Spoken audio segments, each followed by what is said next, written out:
prochaine législative. Il est l'invité de Babacar Fall. Plusieurs sujets, les chiffres polémiques de l'économie sénégalaise, les menaces d'Ousmane Sonko, les libertés et la démocratie sous le régime PASTEF, l'opposition et la bataille des élections législatives anticipées du 17 novembre 2024, la cohabitation aura-t-elle lieu? Abdoul Mbaye face à Babacar Fall, le grand jury, dimanche 11h10 sur RFM.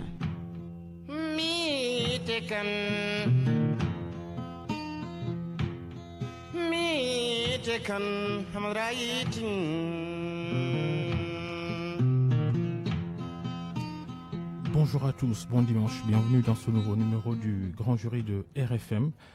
Les libertés et la démocratie l'ont échappé belle. Elles ont failli prendre un sacré coup cette semaine avec ces personnalités politiques et des médias convoqués par la police et placés en garde à vue pour avoir dit que le Premier ministre Ousmane Sonko ne dit pas la vérité sur l'état des finances et de l'économie sénégalaise.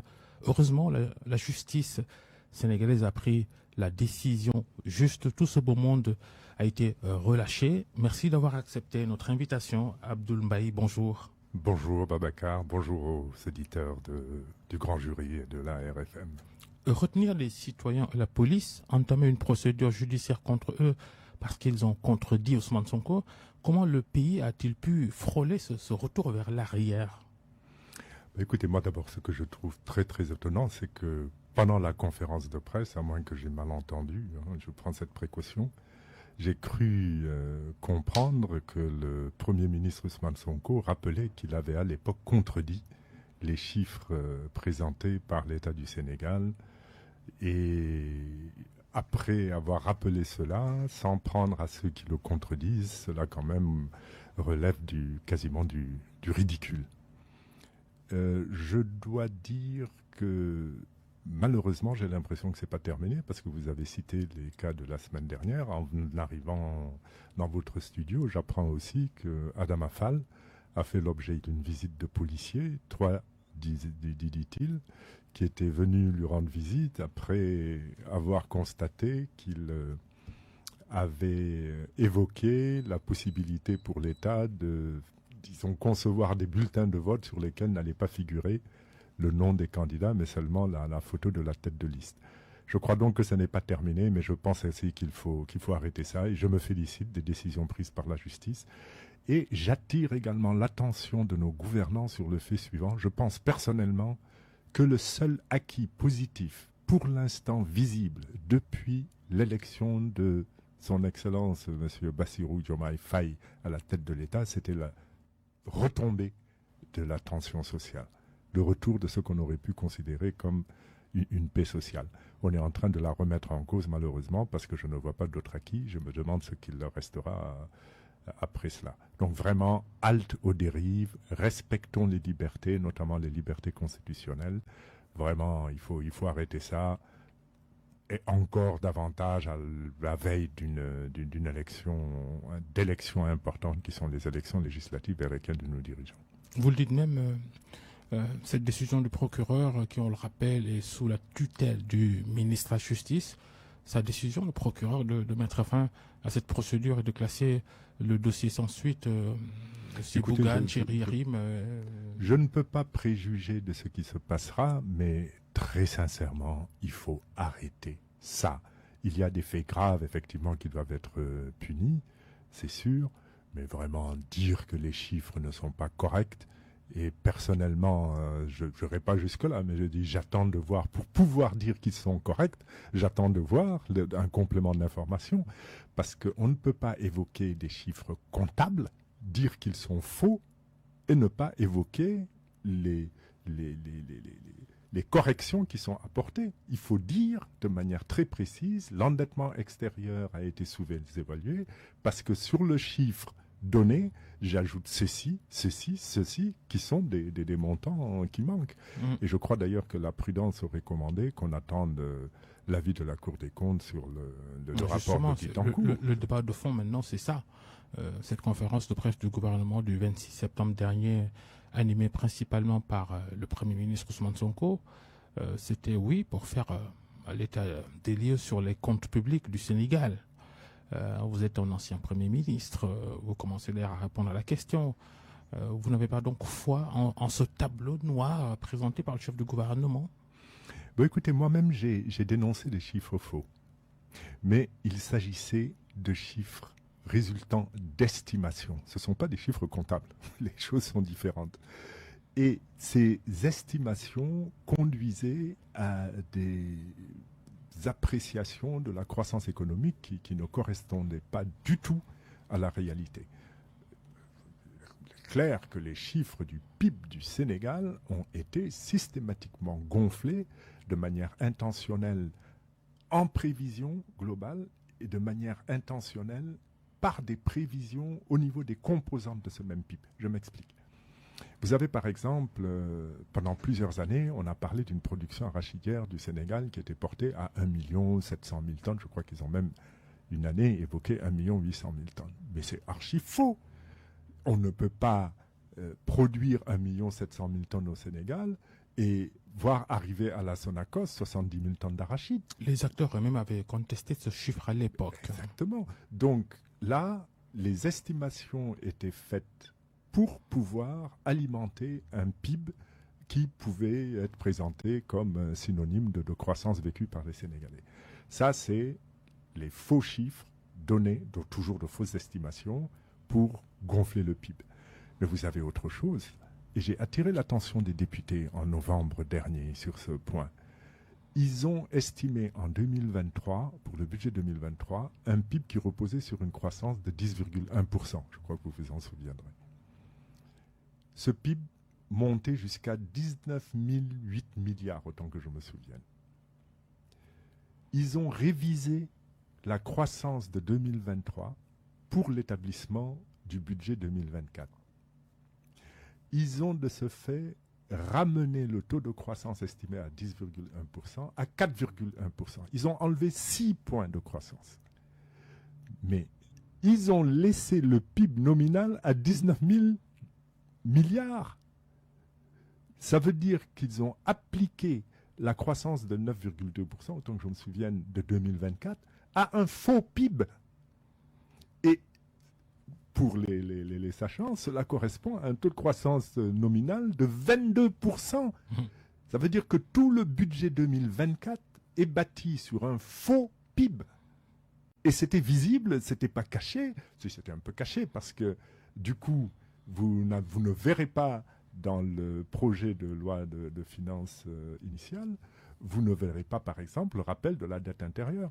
Donc, quand on gonfle le PIB de cette manière, totalement fausse, c'est pourquoi? C'est pour cacher le taux d'endettement et le taux de déficit budgétaire. Est-ce que le FMI n'est-il pas au courant de ces pratiques-là? Tous les États, disent certains spécialistes, font ces pratiques justement pour réunir les conditions de bénéficier de faveurs de la part des partenaires internationaux, de bien pénétrer dans le marché financier international. Écoutez, moi, j'ai également écrit et publié un texte dans lequel je m'en prends au FMI. Pourquoi? Parce que ce sont des choses qui ne peuvent pas leur échapper. Ou ils font semblant de ne pas le constater. C'est pas possible. Vous ne pouvez pas, pour 2024, prévoir un taux de croissance du PIB nominal de 22%. C'est manifestement pour cacher. D'autant que dans la loi de finances initiale pour 2024, ils n'ont même pas publié l'encours de la dette publique, ce qui ne se faisait pas d'habitude. On avait, jusqu'en 2022, je crois, même en 2023, ils ne l'ont pas fait, on avait le montant de la dette. Donc, il y avait manifestement des choses que l'on cherchait à cacher. Mais encore une fois, les taux étaient faux lorsqu'on gonfle le PIB, mais je n'ai jamais dit qu'ils étaient faux, à défaut de disposer d'éléments probants, qu'ils étaient faux au numérateur de la fraction, c'est-à-dire dans leur montant même. Et vraiment, on aurait dû faire preuve de prudence. Pourquoi? Et j'ai écrit sur ça également, tout de suite. C'est sur la base de cela que le gouvernement PASTEF a pu aussi lever des fonds à son arrivée au pouvoir, ces 6 derniers mois, aux alentours de 1500 milliards de... Moi, je vais vous dire, le surendettement du Sénégal, je le dénonce depuis décembre 2017. j'ai écrit et j'ai dit ralentissons. Ralentissons parce que dire qu'on n'a pas encore atteint les 70% qui est la norme communautaire de SADEAO, ce n'est pas un prétexte. J'ai comparé d'ailleurs dans ce texte-là le chauffard en voiture qui dit je peux rouler à 130 km à l'heure tant que parce que je n'ai pas encore cogné un arbre ou cogné un mur. Donc, il y avait une politique économique qui conduisait à un surendettement de manière certaine. Et il y a eu, il faut le dire par contre cette fois, des alertes du Fonds monétaire international. Au point qu'aujourd'hui, ils nous disent, vous êtes en surendettement modéré. Je ne le crois pas, nous sommes en surendettement excessif, élevé, pour reprendre leur propre terminologie. Parce que dès que vous vous mettez à emprunter... Le Fonds monétaire international le dit aussi peut-être en d'autres termes. Le surfinancement, sur ce point-là, non, ça c'est le constat. Ça c'est le constat, mais il faut le bâtir sur des faits probants, quoi. Il faut pas... Et surtout, il ne faut pas donner de la publicité politique et politicienne, je dis politicienne parce qu'à la veille d'élection, à de tels propos. Imaginez le client d'une banque qui vient dire à la banque « Je suis surendetté, je vous ai caché la vérité » parce que c'est un discours officiel. Voilà. À ce moment-là, c'est un aveu d'insolvabilité et il en résulte ce que je craignais puisque l'agence Moody's vient de baisser la note du Sénégal. Oui, bien sûr. Mais vous êtes banquier, vous savez que aussi bien les particuliers, les entreprises que les États, exactement, quand ils veulent lever des fonds, ils cachent des choses. Pas ce qui est parfois visible avec au plan international, parce que parfois avec la complicité des banques. Non. Le banquier n'aime pas prêter à quelqu'un qui ne le paiera pas. En tout cas, le bon banquier. Peut-être qu'il y a d'autres types de banquiers. Bref, vous parlez de Moody's, justement. Par contre, vous avez deux choses qui peuvent conduire à du surendettement. Vous avez une politique économique qui n'était pas bonne, c'est celle des grands projets, éléphants blancs, avec tout ce que cela suppose comme rétrocommission, etc., etc. Mais vous avez également, et ça, c'est les commissions qui peuvent parler, qui peuvent nous dire exactement ce qui s'est passé, vous avez une source d'enrichissement illicite par le biais des commissions. Lorsque les décideurs de l'endettement du Sénégal ont intérêt pécuniairement à endetter le Sénégal, il est difficile de ne pas constater. Certains ont souligné un manque de transparence sur la levée de fonds. Les derniers eurobonds obtenus par le Sénégal, peut-être les autres levées de fonds effectuées par le régime passé, peut-être les gouvernements précédents, entourés, selon certains, de manque de transparence. On ne sait pas qui gagne quoi dans cette affaire-là. Non seulement on ne sait pas qui gagne quoi sur le dernier eurobond, mais on ne sait pas qui gagne quoi sur tout l'endettement du Sénégal. Et j'ai également sur ce point publié, j'ai demandé de la transparence pour qu'on sache par exemple si les agents du ministère de l'économie et des finances gagnent des commissions lorsqu'ils endettent le Sénégal. Parce que ça, si c'est la réalité, si ça correspond à la réalité, on comprend tout de suite pourquoi le Sénégal s'endette vaille que vaille à des conditions commerciales lorsqu'on sait qu'on n'a plus de marge pour se faire, et dans des montants qui parfois ne sont pas forcément nécessaires au moment où l'emprunt se fait. Les intermédiaires aussi, le cas JP Morgan sur les derniers eurobonds levés par le Sénégal. Oui. Non, il y a beaucoup d'opacité, il faut tout éclaircir et donner les détails. Ce qui part au niveau des... Parce que également, il y a une comparaison nécessaire entre... Parce qu'il y a toujours des commissions à payer quand vous êtes en arrangement d'emprunt, mais il faut également que ces commissions soient en rapport avec l'habitude, il y a avec la pratique habituelle. Et il y a sans aucun doute aussi, là je le redis, peut-être également des commissions cachées qu'on n'ose pas présenter de manière transparente. Il faut le faire. Ça vraiment, j'invite le gouvernement de Ousmane Sonko à publier le détail des commissions qui sont versées sur emprunt pour que les Sénégalais... Il n'y a pas que ça, peut-être l'ingénierie financière permet probablement d'emprunter en dollars, au moins de la conversion. Il y a des choses qui pourraient se passer que personne ne pourrait savoir, le grand public notamment. Non, vous avez raison, mais au moins les taux de commission, c'est quelque chose de facile à appréhender Et à ce moment-là, on donne le bénéficiaire. Et quand il s'agit d'une société, on précise qui est derrière cette société. Conséquence de tout ce débat sur les finances publiques sénégalaises, la dernière note que l'agence de notation financière Moody's a attribuée au Sénégal, Moody's donne donc une note de B1 avec une mise sous surveillance.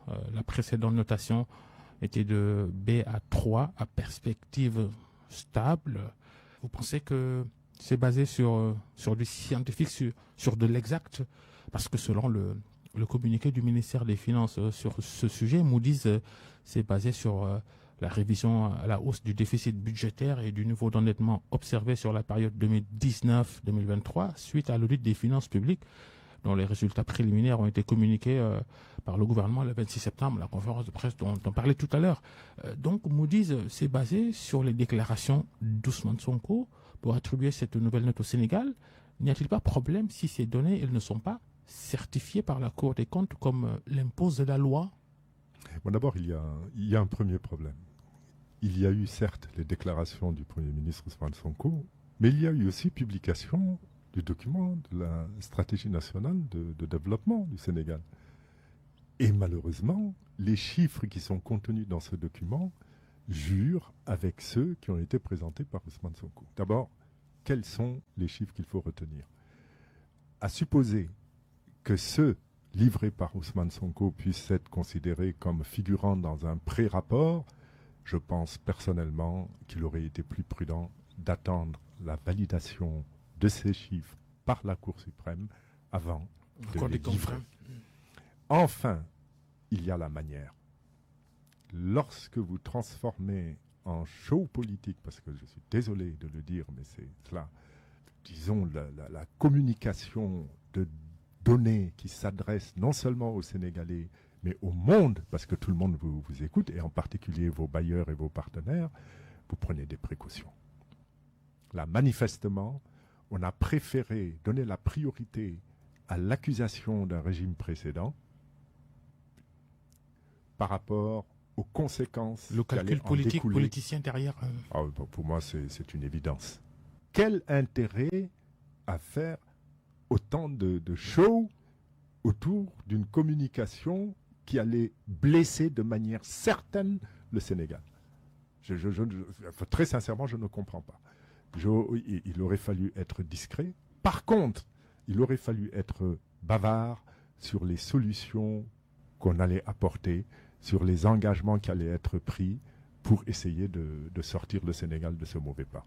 Yoro Dia, l'ancien porte-parole de la présidence de la République sous Macky Sall, son commentaire après la nouvelle notation de Moody's, il parle des conséquences économiques de la guerre de Sonko contre le Sénégal, non à la négation du Sénégal. Il a raison ou pas? Je pense personnellement qu'il n'y a pas une guerre contre le Sénégal, il y a une guerre contre l'ancien régime dont il ne maîtrise pas les conséquences possibles. C'est ça le problème. Au prix de la réputation du pays et de ses finances. finances. Au prix de la réputation du pays, au prix de la diplomatie du pays, parce que je vois par exemple l'annulation du contrat Aqua, ce que ça peut avoir comme conséquence dans les relations avec l'Arabie Saoudite.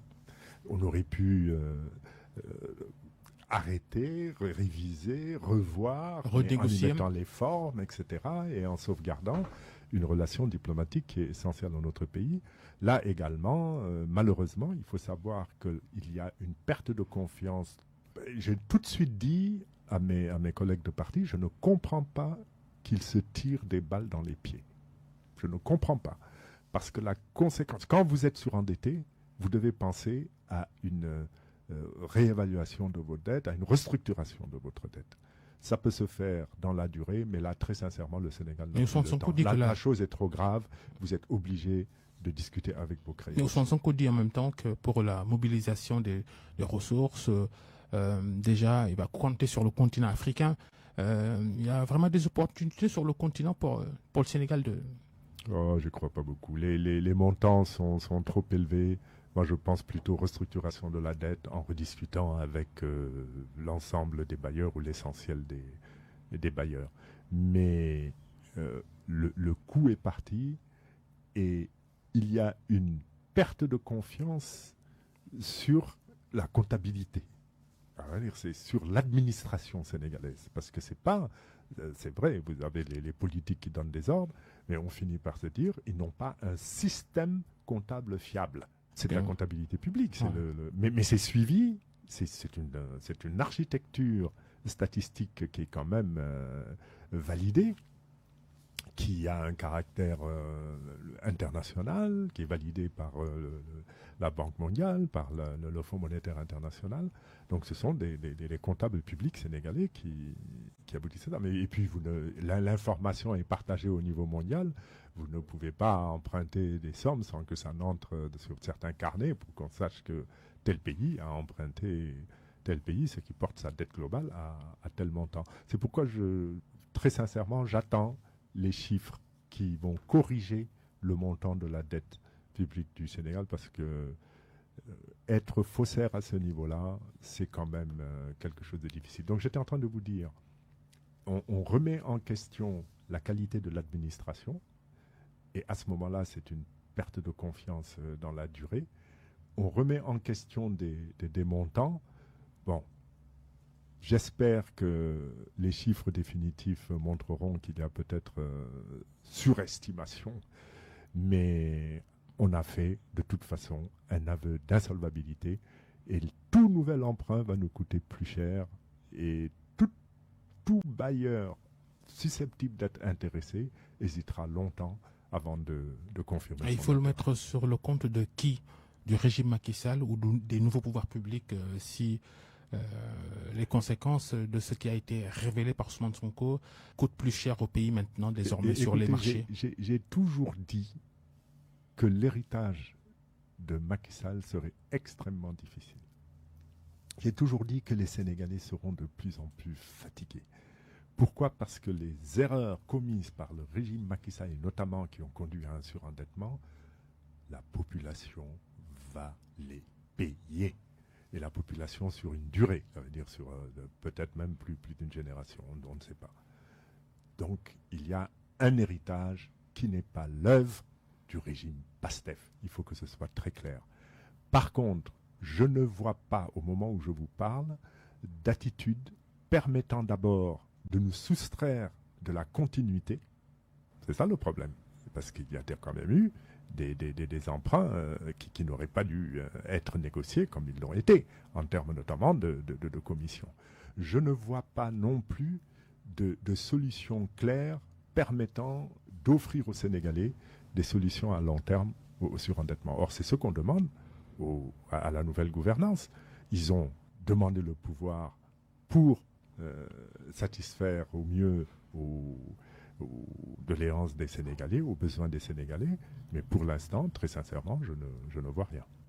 On attend de voir le fond de la stratégie nationale de développement, le projet, le terme générique et marketing utilisé par PASTEF pour dire comment il compte conduire les politiques publiques, mener le pays au développement.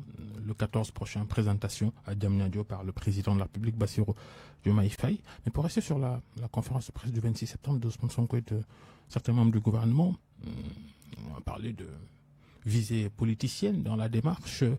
On est allé jusqu'à parler de pénalisation de la pratique, si tant est que les chiffres fournis par le régime Macky Sall sont faux. De ces attitudes-là. S'il y a des faux, il faut poursuivre pour faux. Si on a des faussaires en comptabilité publique, il faut qu'ils soient poursuivis. Ça, c'est une évidence. Mais j'ai le sentiment qu'on accuse trop vite, qu'il y a toujours de la procédure à charge anticipative. On a l'impression de vouloir coûte que coûte donner du sang au peuple. Soyons un peu plus sereins. La justice n'a pas besoin de publicité inutile. Laissons-la faire.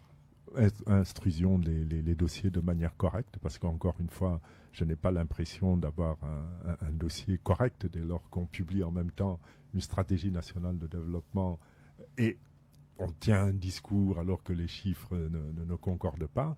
Attendons les validations définitives Et à ce moment-là, remettons à la justice les dossiers pour qu'elle œuvre. La sérénité. Nous avons de bons magistrats. Je crois qu'ils n'accepteront plus ce qu'ils ont vécu par le passé. Être aux ordres, en tout cas, c'est mon vœu pour le Sénégal. C'est mon vœu pour le Sénégal parce que, je le disais tout à l'heure, le principal acquis de ce régime, c'était la retombée de la tension sociale. La recréer, c'est véritablement inutile. Encore moins utile parce que nous allons vers des lendemains très, très difficiles. On a vécu dans la souffrance les derniers mois de Macky Sall, les dernières années de Macky Sall, les prix élevés, les revenus insuffisants, même s'il y a eu des créations d'emplois dans l'administration. Mais nous allons vers une période encore plus dure d'ajustement structurel extrêmement strict. Vous ne pourrez plus au Sénégal fonctionner sans remettre en cause les subventions et notamment les subventions à l'énergie. Il faut que ce soit très clair. Ils ont déjà commencé au niveau de la douane. Ils sont en train de mettre le maximum. Ça c'est autre chose, c'est une source de revenus. Ils sont en train de procéder à des redressements fiscaux interminables. Ça également, ça appauvrit, ça crée de la douleur au niveau des particuliers, au niveau des entreprises. Les pertes fiscalité déjà partir ou qui licencient. La trésorerie de l'État ne permet plus de payer la dette interne. À ce moment-là, les entreprises arrêtent, notamment dans le bâtiment. Les subventions réduites ou supprimées vont conduire à une augmentation des prix de l'énergie, de l'essence, du transport. Donc réduire le pouvoir d'achat des populations. Ils seront obligés, contraints de supprimer les subventions. Il n'y a pas d'autre solution. Quand vous avez un budget qui ne vous permet plus de tenir, parce que c'est le cas, qui ne vous permet plus de payer votre dette ou tout juste, qui ne vous laisse plus rien pour contribuer à la croissance, qui ne vous permet plus de payer des entreprises qui emploient des agents qui sont obligés de licencier, vous êtes obligé de revoir au niveau des dépenses. Au niveau des dépenses, moi je me souviens, dès qu'ils se sont installés, j'ai dit, attention, indiquez à la communauté internationale financière que vous allez réduire le train de vie de l'État. Et comme mesure symbolique, j'ai même proposé la vente de l'avion. C'était un geste fort, politiquement fort. J'ai ramassé des insultes à n'en plus finir sur les réseaux sociaux. Bon, c'est une des spécificités du PASTEF, mais l'objectif était là. Il faut réduire le train de vie de l'État. Or, qu'est-ce qu'on a vu? Certes, on a proposé d'empêcher, de supprimer HCCT et Conseil économique et social environnemental, mais c'était peut-être plus simple de supprimer plusieurs agences. Ça, c'était dans à la place, on redistribue ces postes aux militants de PASTEF. On les a conservés pour placer du PASTEF. On les a conservés pour faire du recrutement supplémentaire. Il est apparu dans une étude que j'ai lue qui était rédigée par un monsieur Kahn, je crois, qui a eu plus d'un millier de recrutements en 3 mois. Non, il faut arrêter. Il faut être raisonnable. Il faut réduire le train de vie de l'État. Et de toute façon, croyez-moi, Babacar, ça va coûter très cher au peuple, parce que ce sont des erreurs passées, parce que c'est également une incapacité actuelle à trouver les bonnes solutions, et ce faisant, rester dans une continuité. Si on ajoute la possible suppression des subventions, notamment sur les énergies, on imagine bien les conséquences sociales. Qui vont frôler le tragique. Si les prix de l'électricité flambent et des carburants, mais alors... Absolument, c'est ce que j'étais en train de vous dire. Donc, il est nécessaire de préserver la paix sociale avant ces augmentations. Si par des arrestations tous azimuts, par des visites de policiers, par des interdictions de voyager imposées à des personnes qui sont dans leurs droits, on entretient cette braise, ce fitna, pour reprendre un terme wolof, il sera très dur de gérer la montée des tensions sociales dues à la hausse des prix et à la réduction des pouvoirs d'achat. D'ailleurs, déjà, les manifestations, toutes les manifestations tenues sous Pastef depuis son arrivée au pouvoir, interdites, presque toutes, pour des gens qui ont dénoncé ça il y a 7 mois. Je vous disais tout à l'heure que nous étions pour l'instant avec dans vous, une les politiques ont continuité. tourné en rond à Abdoul Mbaye. Peut-être, c'est pas faux. C'est pourquoi j'ai essayé d'apporter de la rupture, c'est pourquoi j'ai considéré qu'il fallait changer notre manière de faire de la politique, mais pour l'instant nous sommes dans une stricte continuité et il faut véritablement proposer aux Sénégalais autre chose. Je rappelle que vous êtes aux législatives sous la bannière Sénégal Kessé, cette coalition que vous partagez avec entre autres Thierno Alassane Sall, le leader du parti politique République des Valeurs. Vous dirigez le parti politique Acte. On referme ce chapitre Sénégal, diplomatie, le Sénégal sur l'international, les chiffres révélés par Sonko et les conséquences sur la crédibilité de la comptabilité publique sénégalaise. On verra ce que ça va donner. L'absence de Diomaye Faye, parce que le sommet de la francophonie qui vient de s'achever à Paris, l'OIF, le Sénégal en est un des piliers. Bassirou Diomaye Faye, le président sénégalais nouvellement élu, qui a décidé de ne pas se rendre dans la capitale française pour y participer. La francophonie, elle est culturelle, elle est politique, elle est économique aussi. Bon, j'ai pour habitude de ne pas commenter les attitudes du chef de l'État en matière de diplomatie.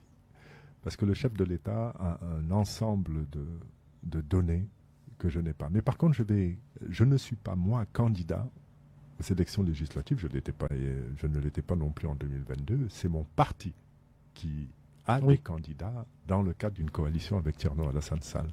C'est vrai. Vous avez même dit que vous avez préféré laisser la place aux jeunes. Exactement. Et pour répondre à une de vos observations de tout à l'heure, il faut au Sénégal que l'on évite de tourner en rond d'un groupe politicien à un autre groupe politicien qui promet les ruptures et les changements et qui reste dans la stricte continuité.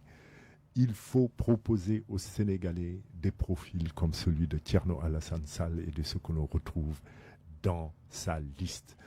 Des profils de personnes qui ne sont pas là pour combattre un régime et se battre même dans l'hémicycle, qui sont là pour l'accompagner lorsqu'il présente des réformes allant dans le sens des intérêts du Sénégal. Et là, nous attendons le projet et surtout la mise en œuvre de ce projet. Dommage qu'on n'ait pas connu avant le vote en mars dernier. Qu'il sait dire non, des députés qui savent dire non quand on présente quelque chose, un projet de loi qui n'est pas conforme aux intérêts du Sénégal, qui sont en mesure également d'amender des projets de loi incomplets et même de faire des propositions de loi, mais qui restent strictement dans une attitude de contrôle, de vérification de l'action gouvernementale. Et avec un Thierno Alassane Sall à la tête de cette liste, on est rassuré parce que je ne connais pas un Sénégalais ayant, peut-être moi, mais ayant pris le risque de renoncer à ses fonctions de ministre parce qu'on lui demandait d'œuvrer contre les intérêts du Sénégal. Ce sont des élections qui vont être intéressantes. Ces législatives anticipées du 17 novembre. Diomaye Faye a été élu avec 54% des suffrages à la présidentielle. Écoutez, la victoire de l'opposition à ces législatives est-elle vraiment possible alors? Des coalitions fortes par le nombre se sont mises en place, mais je pense que vraiment les Sénégalais ont voté en mars dernier pour un changement et ils vont rester dans cette dynamique. C'est ma conviction. Par contre, je suis également convaincu qu'il faut absolument mettre à l'Assemblée nationale un contre-pouvoir en place. Non politicien, je vous le disais tout à l'heure, guidé par l'intérêt des Sénégalais et non pas par des intérêts politiciens. Il faut éviter de mettre à l'Assemblée nationale un groupe de personnes aux ordres. Aux ordres de quoi? Aux ordres d'un projet qui n'existe pas, aux ordres d'un projet qui montre de l'hésitation, qui se contredit entre les documents publiés et des déclarations qui sont faites. Non. Que les Sénégalais sachent qu'ils ont... il faut prendre acte. Le président Diomaye Faye est en place. Il a été élu. On n'a pas fait le choix de l'expérience, de la compétence prouvée, etc. Il faut mettre en place une Assemblée nationale d'un nouveau type, capable d'accompagner ce président et de le freiner en étant une véritable sentinelle lorsqu'on constate qu'ils sont en train d'aller dans le sens de dérives telles que celles que l'on constate aujourd'hui en matière de gestion des libertés. La cohabitation, elle est possible à partir du 17 novembre. Vraiment. Écoutez, moi, je la souhaite, avec simplement pas pour bloquer le gouvernement, mais pour amener le gouvernement et le parti PASTEF à échanger avec d'autres Sénégalais, d'autres représentants de Sénégalais, pour trouver les bons compromis dont le Sénégal a besoin. Abdoul Mbaye, cohabitation ou pas, on va voir. Mais le débat économique, il est peut-être le plus important. Tout à l'heure, quand on parlait du projet de PASTEF, la stratégie nationale de développement, n'a-t-on pas un peu fantasmé sur les ressources pétrolières et gazières du pays, à tout casser, 300 milliards maximum quand on aura les machines qui vont fonctionner à fond. Le Sénégal peut-il alors sincèrement compter sur son pétrole, son gaz pour son développement? Écoutez Babacar, je le dis depuis plus de 3 ans. Le régime précédent avait justifié en 2023 son taux de croissance de 10,1% en disant on va mettre en marche le pétrole, l'exploitation du pétrole. Et quand vous lisiez le budget, vous écriviez 52 milliards 700, je crois, autant que je me souvienne. Qu'est-ce que c'est que ce montant? Mais c'est très peu. C'est un faux prétexte. On ne peut pas compter sur le pétrole pour régler les problèmes actuels du Sénégal. Ce n'est pas possible.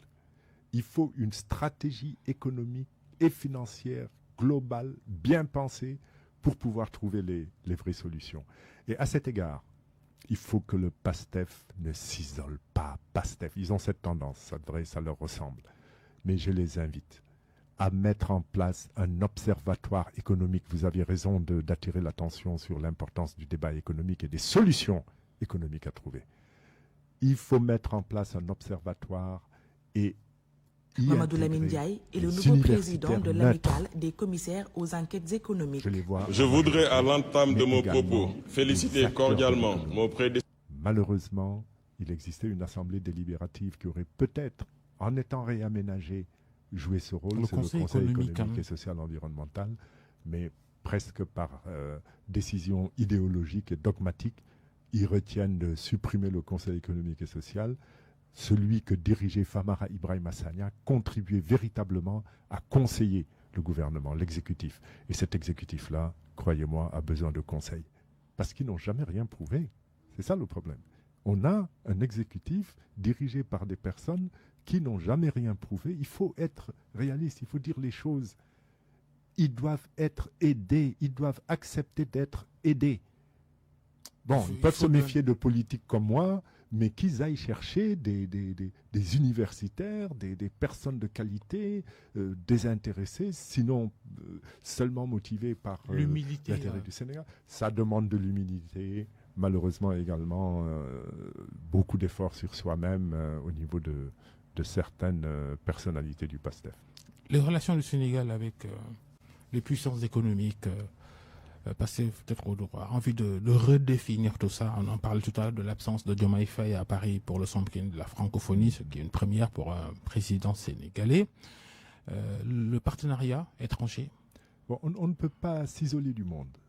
Je suis à 100%, au nom de la souveraineté ou du souverainisme. Je suis à 100% pour la mise en œuvre d'un développement endogène, pour la réduction des dépendances. Je dis réduction des dépendances parce que c'est un processus. Vous ne pouvez pas, parce que vous agitez le slogan de souveraineté, du jour au lendemain devenir souverain. C'est pas possible. Je lisais tout à l'heure que les programmes, l'enseignement allait, je crois que c'est Le Monde qui en parle, que l'enseignement allait être organisé maintenant en Wolof au Sénégal. Mais bon, c'est du slogan. C'est une très bonne chose qu'on organise des branches de formation en Wolof. Mais que l'on dise aux Sénégalais également que ça ne se fera pas à la rentrée prochaine, non plus en cette année. Il faut revoir tous les programmes, les rédiger en Wolof. Il faut revoir la formation de tous les maîtres, les former à l'enseignement en Wolof. C'est pas possible que l'on cesse le slogan politique et politicien et qu'on attaque véritablement les vrais problèmes du Il y a la Sénégal. géographie aussi, parce que le Wolof... mais évidemment, langue nationale, dit-on. J'ai pris l'exemple du Wolof, mais il faudra à ce moment-là un enseignement multilingue. D'ailleurs, on dit l'anglais, on dit le français, on fait entrer le Wolof. Il ne faut pas oublier le Pulaar, ni le Diola. Bon, évitons de disperser les énergies. Ils ont, et nous avons tous, dans une certaine mesure, un gros problème. C'est la souffrance économique des Sénégalais qui ne va pas s'estomper d'ici 2 ou 3 ans. Il faut que ce soit très clair, que ce soit dit aux Sénégalais et surtout qu'on leur dise comment on compte s'en extraire ou les en extraire petit à petit. Demain, c'est la rentrée, demain lundi, 7 octobre, la rentrée pour l'école publique sénégalaise et une partie du privé parce qu'une autre a déjà commencé les enseignements en septembre. Les inégalités à l'école, de façon générale. Écoutez, je pense qu'aucun système éducatif ne peut se priver de qualité. Et dans la course à la qualité, s'il y a un sous-système qui va plus vite que l'autre, on ne peut pas lui réclamer de revenir en arrière. Personnellement, c'est mon opinion, et j'espère qu'on n'y viendra pas. J'entends dire souvent, oui, c'est une sorte de gloire ou de médaille. Oui, il a été formé exclusivement au Sénégal. Mais Babacar, on peut avoir été formé à Harvard et être mieux formé que quelqu'un qui a été formé à l'UQAD. Moi, j'ai été formé à la Sorbonne, à HEC, également à l'UQAD. Ce n'est pas donné à tout le monde peut-être, mais je sais faire la comparaison également entre les différents systèmes. On ne peut pas refuser la qualité. Nous avons besoin de qualité. Il ne peut pas y avoir un développement économique sans ressources de qualité. L'école publique, elle est à la limite lésée parce qu'il y a beaucoup de manquements. Les conditions de travail. Tout à fait d'accord avec vous. Je partage. Là, il y en a qui ne vont pas faire la rentrée de lundi parce que les écoles sont inondées. Mais absolument. Je me souviens d'ailleurs, pour faire une comparaison, à l'époque, j'étais Premier ministre, mais vraiment presque révolté quand j'ai découvert l'existence des classes. Les abris provisoires. Des abris provisoires. Et j'avais demandé au ministre de l'époque, Serine Baïtiam, d'évaluer le coût de la remise en état, disons pas de remise en état, du remplacement des abris provisoires par des classes en dur. Et autant que je me souvienne, ça a représenté 73 milliards de francs CFA. 73 milliards de francs CFA, un peu plus tard, ça a servi à acheter un avion présidentiel neuf. Voilà où on aurait pu mettre l'argent. C'est pas une grosse enveloppe, ça. C'est pas énorme par rapport aux montants qui sont détournés, aux commissions qui sont versées sur les emprunts. Mais le problème, c'est qu'il n'y a pas de volonté politique derrière. Moi, je pense qu'un geste symbolique fort aurait pu consister à dire « Je vends l'avion présidentiel, j'utilise l'argent pour construire des abris provisoires. » Et acheter un camion qui va me climatiser avec bureau, chambre et tout, comme dans l'avion présidentiel, qui me permettra de visiter le Sénégal plutôt que de voyager tous les mois à l'étranger. Bon, à chacun ses priorités, me direz-vous. Les difficultés économiques du pays touchent bien sûr le privé, les activités économiques dans le pays. On peut prendre l'exemple des banques. Je vous provoque là-dessus parce que vous êtes un ancien banquier. J'ai l'habitude. D'ailleurs, un de vos jeunes collègues disait il y a quelques jours que maintenant il y a plus de retraits que de dépôts. Pour caricaturer un peu l'activité bancaire, je ne sais pas si c'est scientifique ou pas, mais le secteur privé aujourd'hui... Écoutez, je vais vous le dire très sincèrement, quand je parle de difficultés à venir, mais en me basant seulement sur ce que l'on sait, parce que c'est publié et dit, un déficit budgétaire important, un surendettement qu'on dit modéré, mais qui pourrait peut-être être déjà élevé, une inflation qui n'existe plus. En économie, ça s'appelle, parce que là, il y a le deuxième trimestre, on a même eu du moins 0,7%. En économie, ça s'appelle, ou ce sont des ingrédients qui caractérisent une déflation. L'économie sénégalaise est en train de s'affaisser, à mon avis. Les mesures à prendre sont urgentes. On ne les entend pas encore. C'est ça qui est grave. Lorsqu'il y a eu financement de la campagne agricole, on a annoncé 52 milliards. C'est pas beaucoup, mais c'est important de relancer l'agriculture. C'était important de relancer l'agriculture à la faveur de l'hivernage qui s'achève. On n'a jamais eu de compte-rendu sur l'utilisation de ces sommes. Quels sont les leviers sur lesquels ce gouvernement compte pour relancer l'économie sénégalaise? Je ne vois rien. Mais il faut parler au peuple, il faut présenter des projets, il faut donner de l'espoir. On avait tous espoir à entendre une déclaration de politique générale qui aurait permis d'entrevoir un futur proche. C'était une belle occasion. C'était une remarquable occasion. Évidemment, je l'avais vécu comme ça, même si je n'avais pas attendu la DPG pour mettre en œuvre certaines mesures. Mais c'était une remarquable occasion pour s'adresser au peuple à travers l'Assemblée nationale. Parce que c'était pas, les députés n'étaient pas les interlocuteurs. Il ne fallait pas avoir peur d'eux. Il fallait y aller pour présenter au peuple son projet. Mais jusqu'à présent, rien. Il faut quand même se rendre à cette évidence.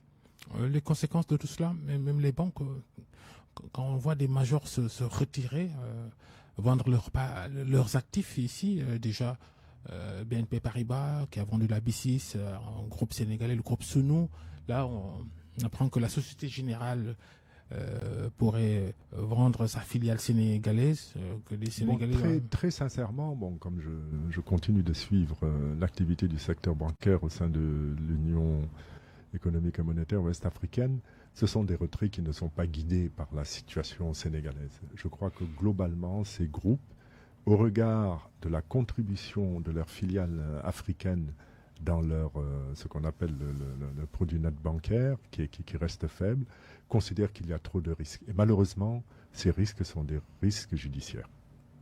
C'est à cause de ça, principalement, qu'elle se retire. La sénégalisation de ces banques ou leur africanisation, bonne ou mauvaise chose? Écoutez, c'est toujours une bonne chose d'africaniser, d'autant que nous avons des compétences bancaires suffisantes pour... il ne faut pas se leurrer, dans les banques, ce sont des Africains qui les font fonctionner.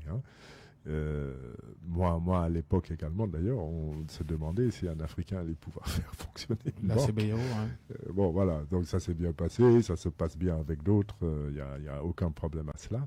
Par contre, on verra très vite, et c'est regrettable d'entendre ça de la bouche d'un banquier, parce que c'est également un autre signe de déflation en cours. C'est-à-dire de recul économique. Merci. Peut-être parler du sportif que vous êtes. Ancien président de la Fédération sénégalaise d'athlétisme, le foot, le contrat de l'UICC que le gouvernement Pastef a décidé de ne pas renouveler, à quelques jours d'ailleurs de rendez-vous important pour l'équipe A, insuffisance de résultats entre autres, motifs justifiés, non, ou pas? Bon, écoutez, je pense personnellement, et c'est peut-être l'attitude que j'ai en politique également, à la tête de mon parti, je pense qu'il ne faut pas trop durer à la tête d'un projet. Il faut savoir passer la main. Donc, je ne peux pas remettre en cause le principe de vouloir changer d'entraîneur.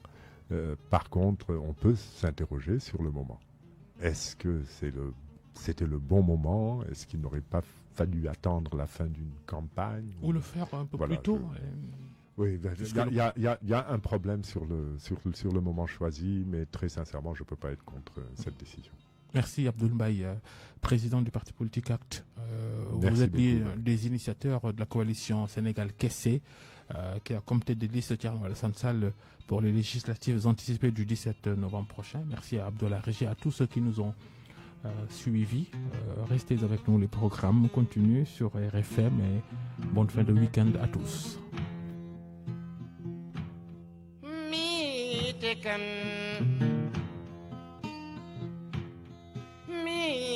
kan hamrayitin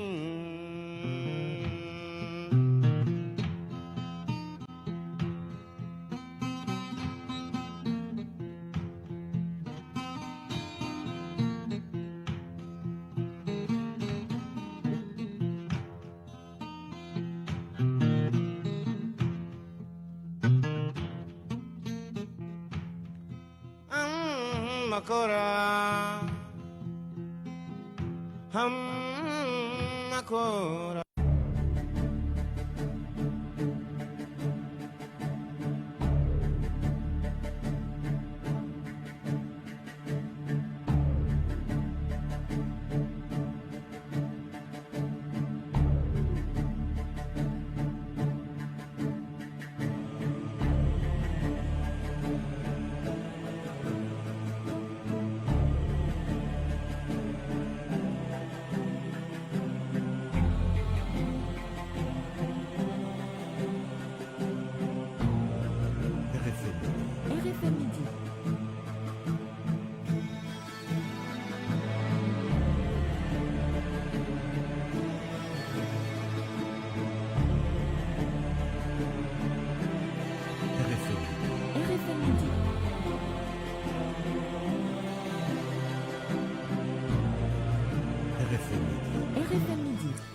Et bonjour et merci d'être à l'écoute de la radio de toute l'actualité. Il est midi et c'est l'heure du grand journal.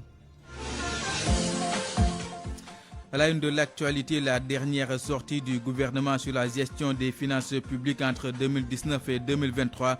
Les déclarations du Premier ministre Ousmane Sonko, un aveu d'insolvabilité selon Abdoul Mbaye. L'ancien Premier ministre sous Macky Sall pense que les arrestations de voix discordantes mettent en danger les libertés individuelles. L'invité du grand jury prédit également des lendemains très difficiles pour les Sénégalais sur le plan social avec une probable hausse du coût de l'électricité et du carburant. L'année scolaire 2024-2025 démarre demain lundi 7 octobre. Pour une bonne rentrée, l'Union des enseignants du Sénégal invite l'État à trouver des solutions aux équations que sont l'apaisement du climat socio-politique dans ce contexte préélectoral, la lancinante question des enseignants décisionnaires ou encore la résorption des déficits de personnel enseignant, salles de classe ou encore des équipements mobiliers. Pendant ce temps, les parents d'élèves sont entre le marteau de la cherté des fournitures scolaires et l'enclume de l'habillement des enfants. Vous allez le voir, certains sont obligés d'acheter des livres de seconde main à cause de la conjoncture économique. À suivre